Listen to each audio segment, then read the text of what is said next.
It's only a game. Why you have to be mad?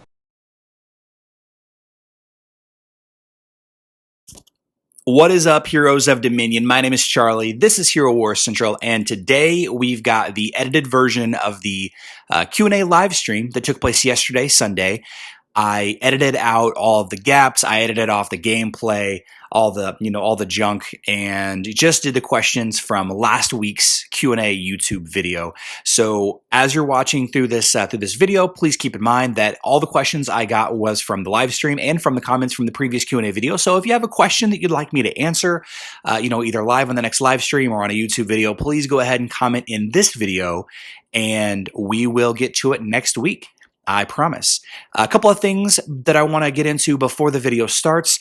Something happened with the audio. I think at the start it switched from my microphone over to my webcam, so I apologize for the potato quality audio. I'm really, really sorry, guys. I thought I had this problem fixed, but for some reason the default just switched back over. So please bear with me with all of that. So with all of that being said, please enjoy this Q&A video. Again, I apologize for the audio quality. I think that this is the way that I want to do it in the future. It was just a lot of fun interacting with the live stream and doing all the questions live. So thanks a lot, guys.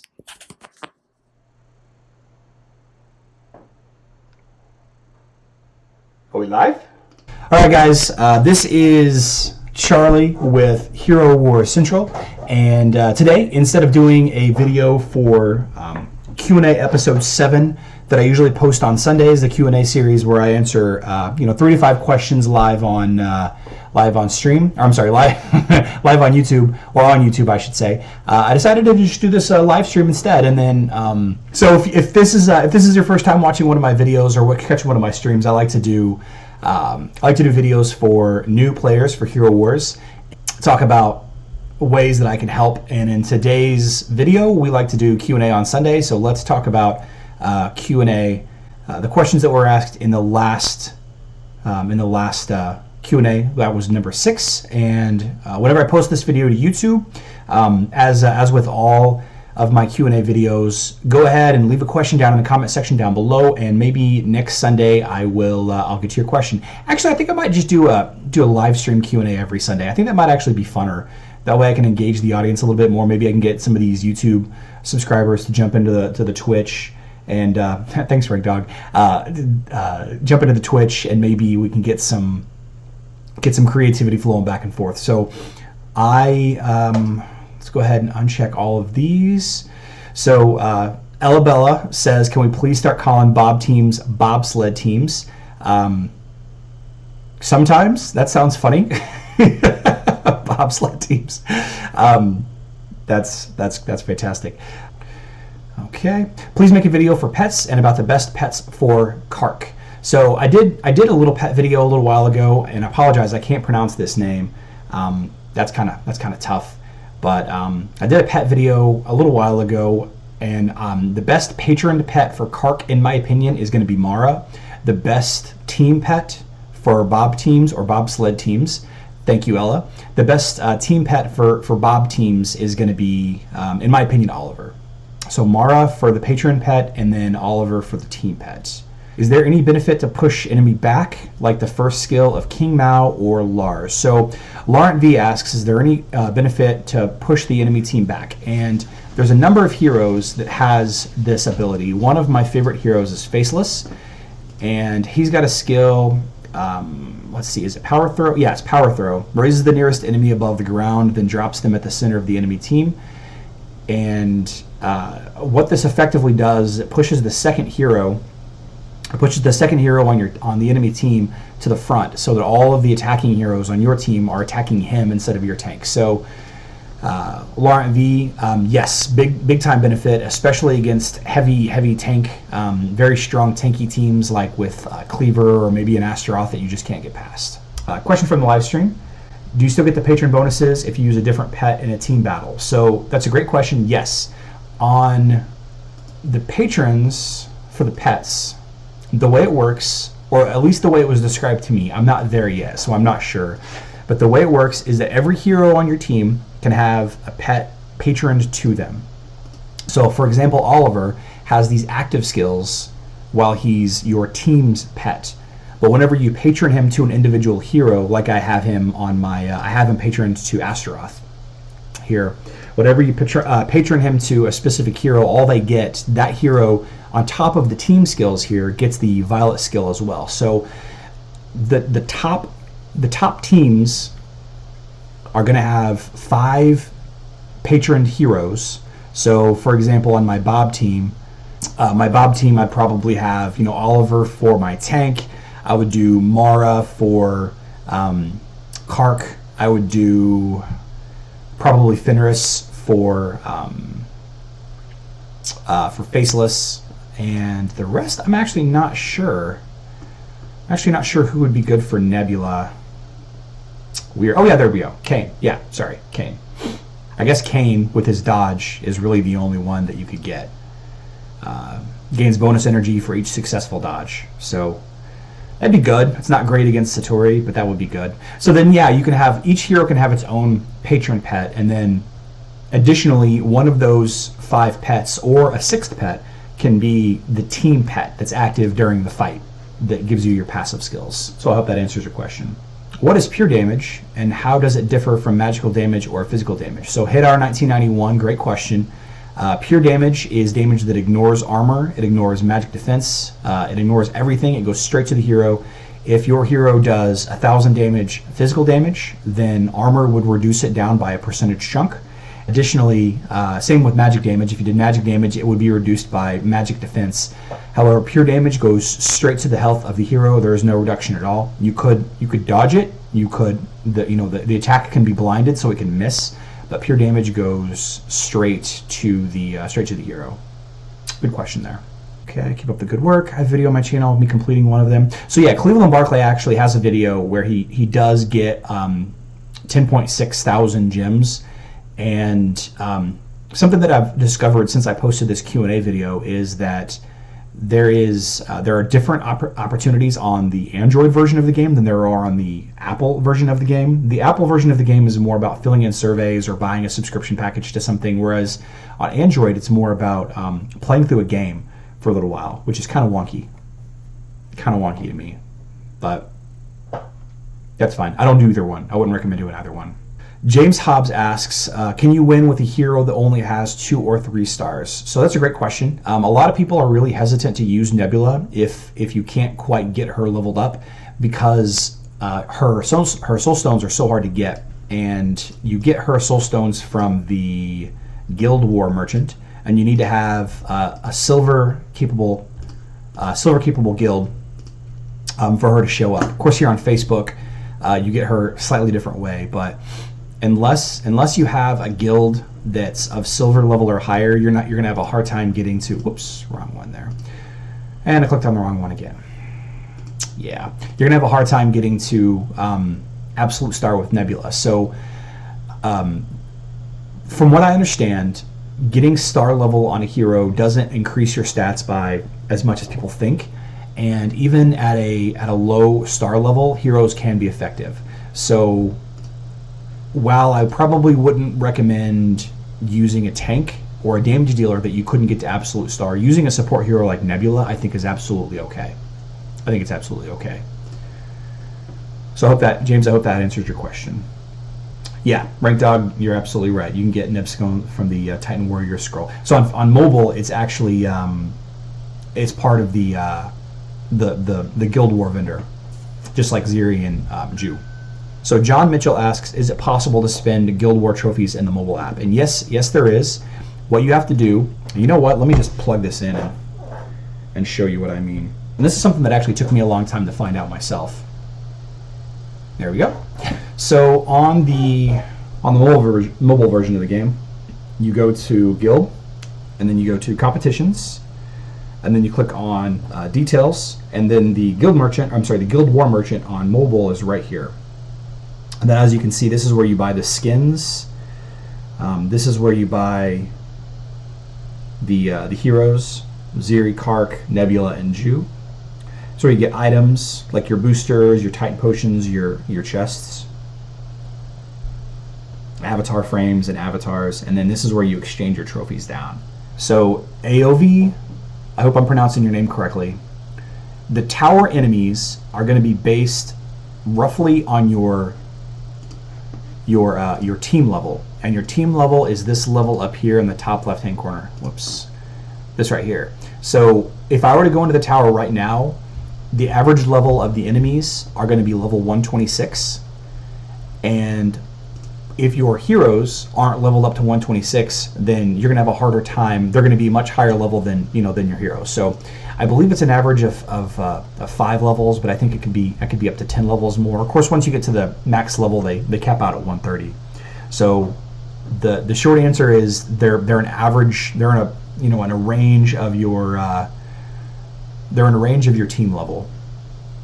Yeah, Gene Blackett asks, why can't the Facebook get the gym quest? It has to do with the way that the app market works on mobile devices.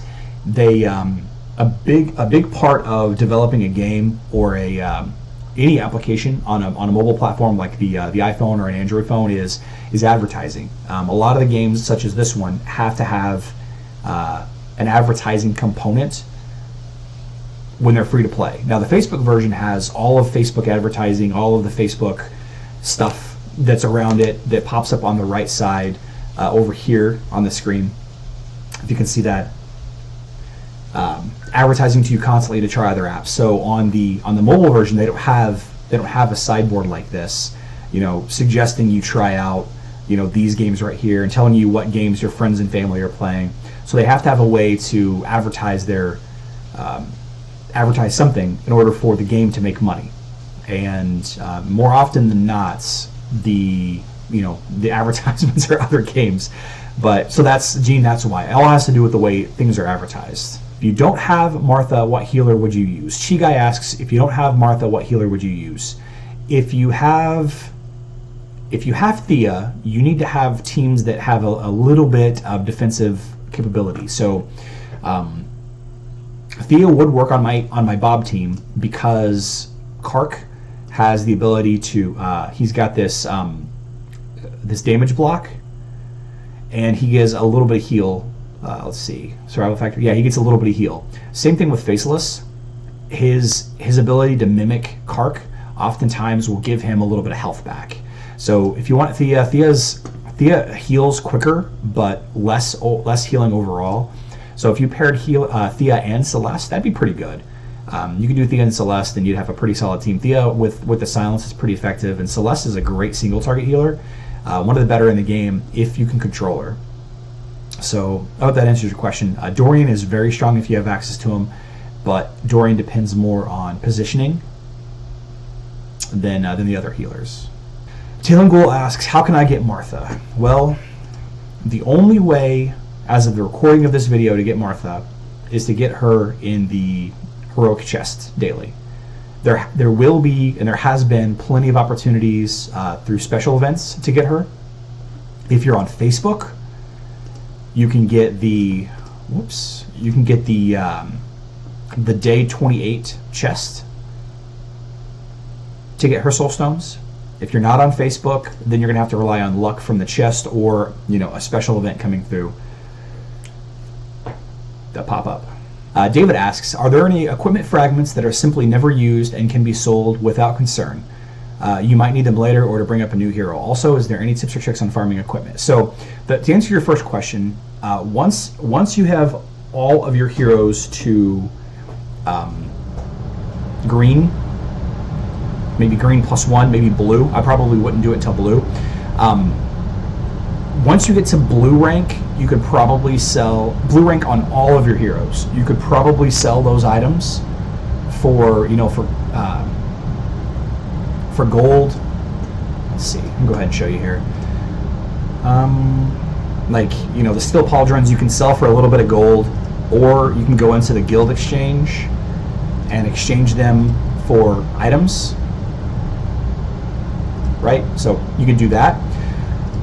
But if they release a new hero, which they do roughly once a quarter, if they release a new hero, then you're going to have to level that hero up. So I wouldn't really recommend spinning them off unless you're desperate for resources. But once all of your heroes are at least blue rank or higher, yeah, you could probably sell off your gray and green items, and so on and so forth. you may run into a problem in the future. But any tips or tricks to farming equipment? So on Facebook, there is a guaranteed loot probability if you raid like 3 or 10 at a time, but on mobile, there's not a guarantee. There's no tips or tricks. They keep changing the drop rate of the items to keep us guessing, and it kind of sucks. If we sell excess back, does it raise the supply in the game? No, it will not. And will the developers ever raise the game levels where we'll need to hold on to soulstone artifacts? Yes, David, they probably will. Evidenced by Facebook level being raised from 120 to 130 a little while ago. They may never raise mobile's level from 120 to 130, but you never know. You never know. There's probably a good chance that they won't change the star levels. So, you know, once you get to absolute star, all of the hero stones will be converted to soul stones. I'm sorry, soul coins anyway.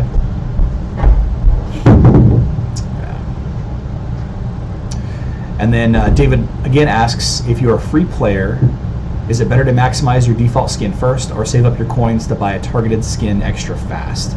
So this is a question that has a lot of answers. It really depends on the hero.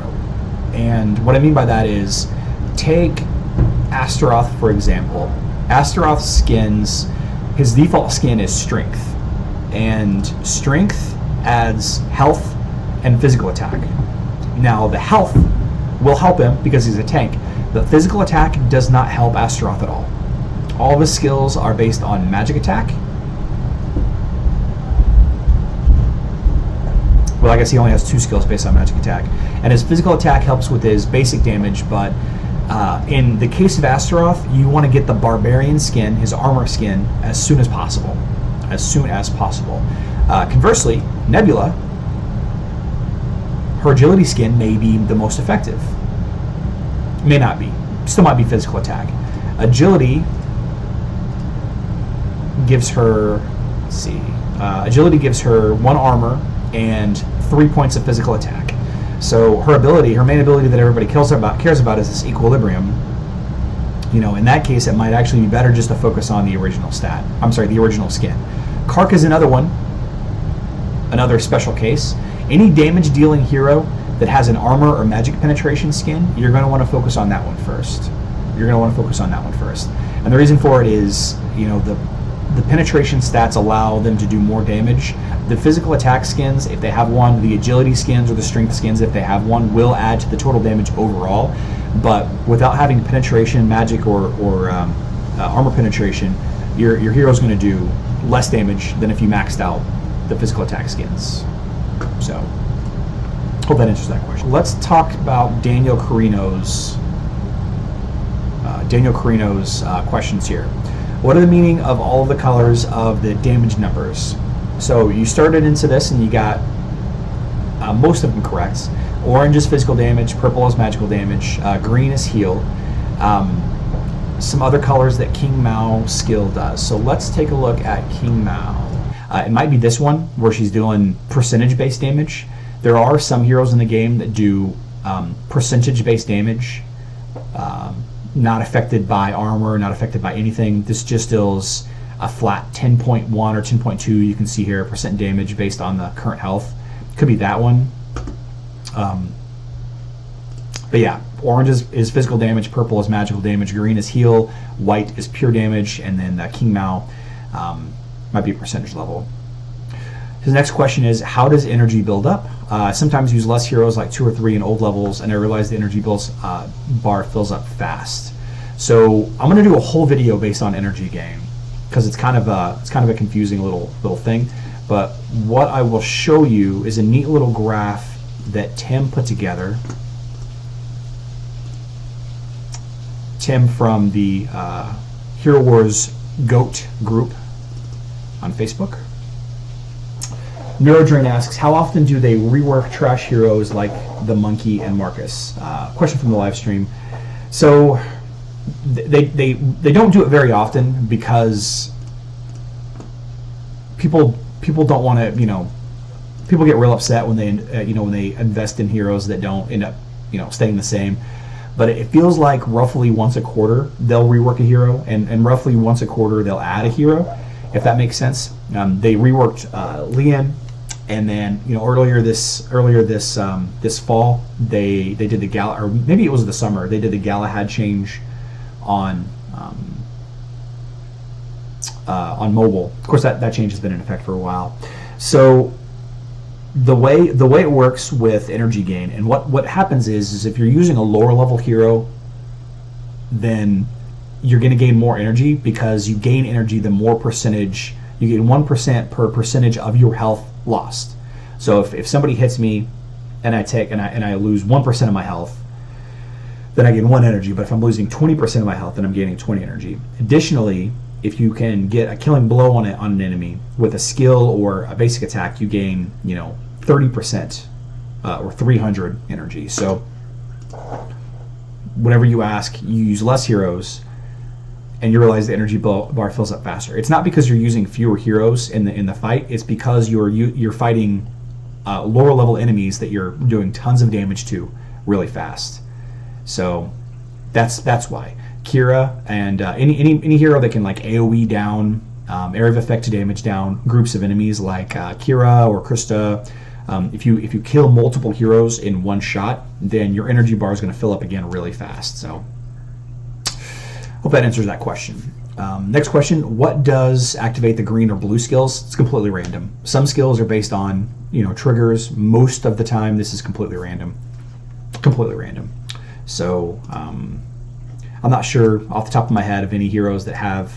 Yeah. So like Deadly Tendrils, this is a passive ability that is active for whenever whenever a hero gets knocked up into the air. So the Nexus of Horror ability, Deadly Tendrils activates with Faceless's Power Throw ability. That activates. So it's completely random. Completely random. Wish there was a better.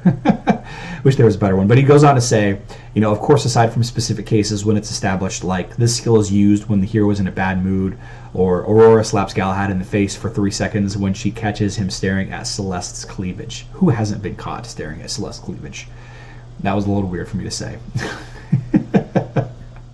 Thank you guys so much for bearing with me with that terrible audio. I hope you found the video informational, helpful, interesting, educational. Hope I made you laugh. I know I have a good time doing these videos. So if you did find it, helpful at all, please consider subscribing. And if you have just a half second, caress that like button. It really helps me out. It helps out the YouTube algorithm so that new players can find my videos in the future. So with all that being said, I'm going to wrap the video up here. I love you all. I will see you next time.